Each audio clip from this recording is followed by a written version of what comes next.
Good day and welcome back for the first part of our discussion on changes of variables for double integrals.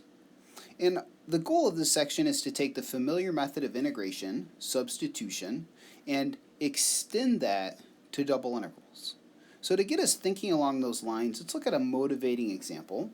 Let's evaluate the given definite integral simply by using a substitution.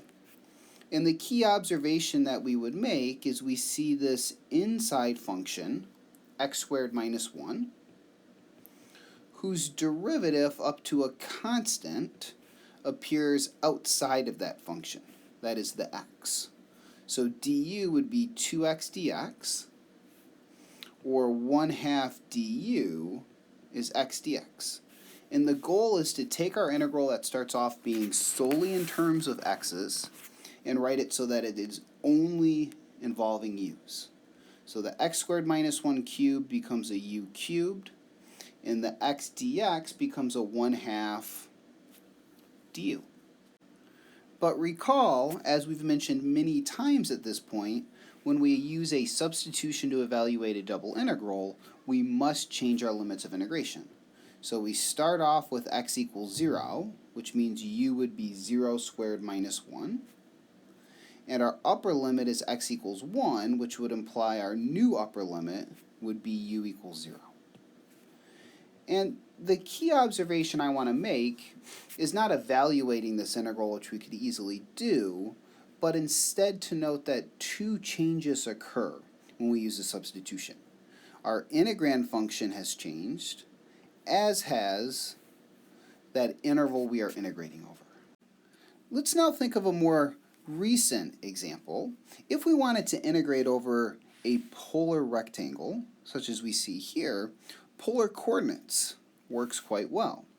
And remember, the idea that to apply polar coordinates is we need to rewrite each x in polar coordinates, so r cosine theta, each y in polar coordinates, r sine theta, and the dA now becomes r dr d theta. And what we integrate over would be that polar rectangle, but now in our polar coordinate system. So it's over this nice rectangular region of integration. And in this section, we will see precisely where this r comes from. But note once again, there's been two key changes to the integral. The integrand has been modified, as has that region of integration.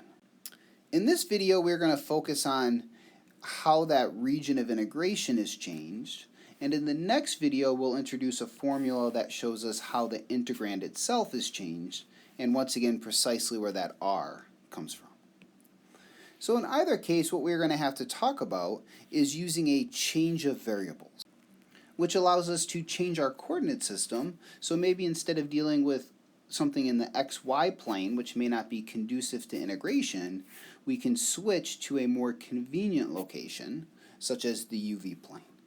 And to make the connection to above, let me note that a change of variables is something that we've been using for several sections. With polar coordinates, it would be x is r cosine theta, and y is r sine theta. So there's certainly nothing special about using the variables u and v. We could just as easily use any other variable, which is convenient, which in this case would be r and theta. So before getting to examples of evaluating double integrals using this change of variables, we need to understand how we can modify our region of integration. We will now investigate several examples of how a change of variables will modify some region in the plane. And in this problem, we will investigate the image of the triangular region in the UV plane with vertices at 0, 0, 1, 1, 0, 1, and what that's transformed to through the given transformation. So the first thing we'll do is just sketch this triangular region. It has a vertex at 0, 0, 1, 1, and 0, 1. So we have a very nice looking triangular region. And what we would like to know is if we apply this change of variables, x equals u squared, y equals v, how does that modify our region? That is, what does each and every point end up going to? And the nice thing is that we don't have to actually check each and every point individually, something that would be an impossible task. What we do is break it up into 3 individual sides, and we just see simply where do those individual sides go to. So starting with the first side we've indicated, we need to start off with the equations in terms of u's and v's, so that is the line u equals v, and then convert it into x's and y's. And note if we look above at our equations, x equals u squared, we can think u equals, say, plus or minus the square root of x, but in our case all of our u values are positive. And then we can say v is equal to y. And if we make those replacements in u equals v, we have the square root of x equals y. So side 1 is going to become the line y equals the square root of x. And I'm just going to label it with a 1 so we see the correspondence. Similarly, if we look at side 2, that would be the line v equals 1. And when we make our transformation, note each v needs to become a y. So that becomes y equals 1. And I'll go ahead once again and label the side. And in the third side, note we have u is equal to 0. U equals 0 becomes the square root of x is 0, or simply x equals 0, which is a vertical line corresponding to our y-axis. And note, now that we see where the 3 sides have gone to, we now precisely know that the transformation takes the triangular region into the region we have sketched to the right. And to foreshadow kind of how this will be used in future examples is we may be starting off with some region of integration in the xy plane. We can also go the other way to the uv plane to maybe get a nicer region of integration. Let's look at an additional example. Let's consider the change of variables where x is au, y is equal to bv, where we're assuming a and b in this case are positive constants. And what we'd like to do is find the image of the disk in the uv plane given by u squared plus v squared is less than or equal to 1. So u squared plus v squared equals 1 would correspond to a circle of radius 1 centered at the origin, and because it's less than or equal to 1, it's that filled in circle. And what we would like to do is figure out what is the corresponding region in the xy plane when we use a transformation x is equal to au and y is equal to bv. And the nice thing about this example is we don't have to break it into multiple sides because it's a nice circular region and there is only, in a sense, one boundary curve.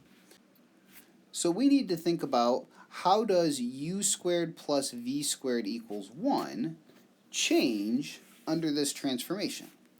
And looking at our transformation above, note u is x over a and v is y over b. So if we make that replacement, we have x over a quantity squared plus y over b quantity squared is equal to 1.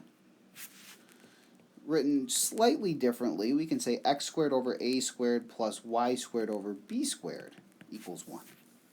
And from our previous experience, what one word would you use to describe this curve?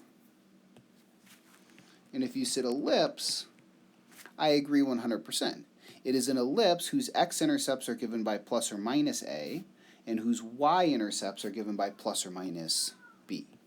So we would have an elliptical region corresponding in the xy plane, where we have a and minus a for the x-intercepts, and b and minus b for the x-intercepts.